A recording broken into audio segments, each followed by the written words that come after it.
আসসালামু আলাইকুম ওয়া রাহমাতুল্লাহি ওয়া বারাকাতুহু। ইন্নাল হামদালিল্লাহ ওয়া সলাতু ওয়া সালামু আলা রাসূলিল্লাহ।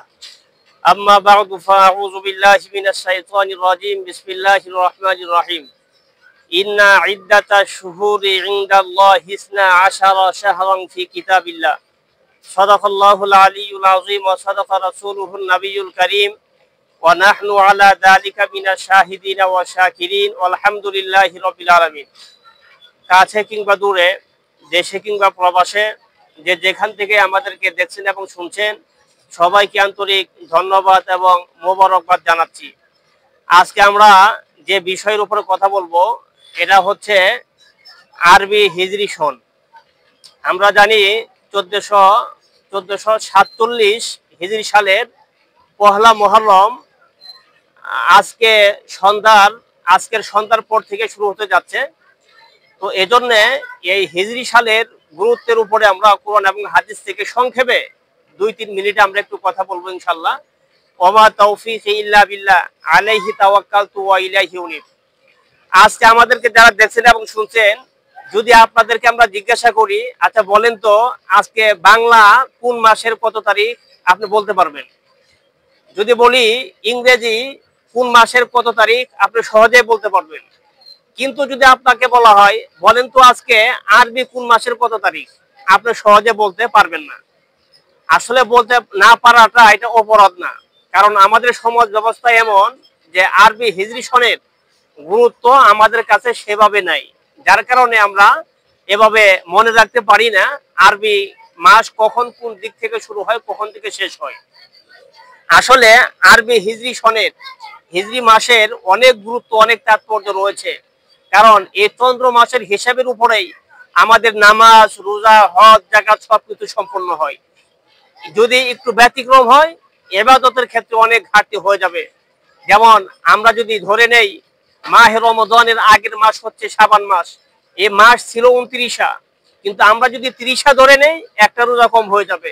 ইচ্ছাকৃতভাবে একটা রোজা কেউ যদি এভাবে ছেড়ে দেয়, আর তার কাফারা স্বরূপ সারা বছর রোজা রাখলেও হক আদায় হবে না। এরপরে হজের আগের দিন 9 তারিখ উকুফে আরাফা, ভুলক্রমে কেউ যদি 8 তারিখে করে ফেলে, তার এভাবে হজ আদায় হবে না। কুরবানি আমরা 10 তারিখে করি, কিন্তু তাদের ভুলের কারণে কেউ যদি একদিন আগে করে, তার কুরবানি হবে না। এভাবে প্রত্যেকটা ইবাদতের ক্ষেত্রে এই তাদের হিসাব রাখা খুবই জরুরি।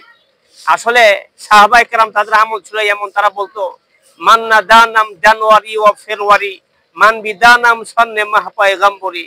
যে সাহাবায়ে কেরাম তারা জানুয়ারি, ফেব্রুয়ারি এর হিসাব তেমন দিতেন না, গুরুত্ব দিতেন না, কিন্তু তারা আল্লাহ রসুলের, সাহাবায়ে কেরামের যে আদর্শ ছিল, যে মাসের গণনা ছিল মুহররম, সফর, এর হিসাবটা তারা ঠিক রাখতো। কিন্তু 1400 বছর পরে এসে এই কবিতাকে আমাদের উল্টে পড়তে হবে এভাবে, মান্না দানাম সন্নে মাহ পয়গম্বরি মান বিদানাম জানুয়ারি ও ফেব্রুয়ারি। যে পয়গম্বর ওয়ালা সে মাসগুলি আমরা হিসাব জানি না, জানুয়ারি, ফেব্রুয়ারি এইসব মাস নিয়ে আমরা ব্যস্ত আছি। এটা আসলে দুঃখের কথা। যাই হোক, এভাবে এই আরবি হিজরি সাল 1447 হিজরি সাল আজকে সন্ধ্যার পর থেকে শুরু হতে যাচ্ছে। তো আমরা এই হিজরি সালের প্রথম মাস হচ্ছে মুহররম মাস, শেষের মাস হচ্ছে জিলহজ মাস। মুহররম শব্দের দুইটা অর্থ, একটা হচ্ছে সম্মানিত আর একটা হচ্ছে নিষিদ্ধ। নিষিদ্ধ এ অর্থে যে আল্লাহ রসুলের যুগের আগে থেকেই 4টা মাস, বছরে 4টা মাস যুদ্ধ বিগ্রহ নিষেধ ছিল। জিলকদ, জিলহজ, এরপরে মুহররম, রজব নিষেধ ছিল। এখান থেকে মুহররম নিষেধ অর্থে। আরেকটা হচ্ছে সম্মান অর্থে, এই জন্য যে 4 মাস, যে মহাগ্রন্থ আল কুরআনের ভিতর আল্লাহ রাব্বুল আলামিন বলেছেন ইন্না ইদ্দাতাশ শুহুরি ইনদাল্লাহ 12 শাহরান ফি কিতাবিল্লাহ। যে আকাশ জমিন যেদিন সৃষ্টি করেছেন তখন থেকে আল্লাহ রাব্বুল আলামিনের হিসাবে মাস হচ্ছে 12টি।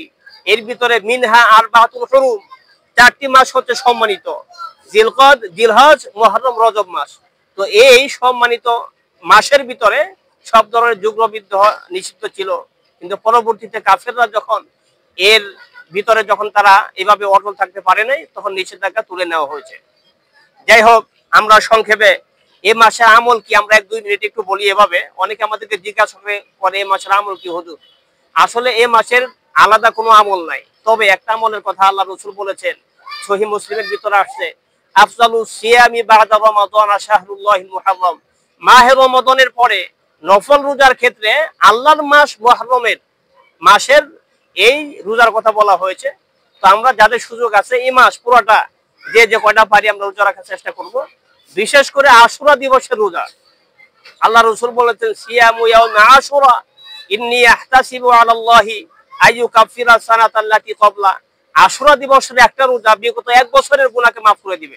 সুবহানাল্লাহ। আল্লাহ রাসূল যখন মক্কা থেকে হিজরত করে মদিনাতে গেলেন, সেখানে গিয়ে দেখলেন ইহুদিরা রোজা রাখে এই দিবসে। আল্লাহ রাসূল বললেন, কি ব্যাপার, তোমরা এই দিবসে রোজা কেন রাখো? তখন তারা বলল, আমাদের নবী মুসা আলাইহিস সালাম এভাবে বনি ইসরাইলের হাত থেকে, ফেরাউনের হাত থেকে মুক্ত হয়ে এভাবে নদী পার হয়ে চলে গিয়েছিলেন, আর ফেরাউন সহ সবাই হাবুডাবু খেয়ে এখানে মারা গিয়েছিল। শুকরিয়া স্বরূপ আমরা রোজা রাখি। আল্লাহ রাসূল বলেছিলেন, মুসলিমের বুখারীর বর্ণনা, নাহনু আহাক্কু বিমূসা মিনকুম ফাসামাহু ওয়া আমারা বিসিয়ামিহি। আল্লাহ রাসূল বলছেন, যদি সেটাই হয়, আমরা তো রোজা রাখার ক্ষেত্রে আমরা তোমাদের চেয়ে বেশি হকদার। তখন থেকে আল্লাহ রাসূল রোজা রেখেছেন, সাহাবীদেরকে বলেছেন রোজা রাখার জন্য।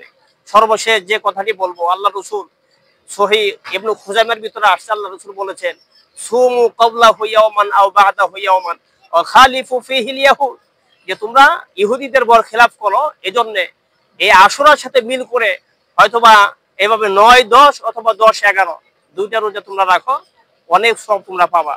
যাই হোক, সম্মানিত উপস্থিতি, সম্মানিত দর্শক মণ্ডলী, আজকে আমাদের সাথে যারা সময় দিয়েছেন, শরীক হয়েছেন, সবাইকে আবার আন্তরিক ধন্যবাদ জানিয়ে আমাদের আলোচনা আমরা সবাইকে স্বাগতম।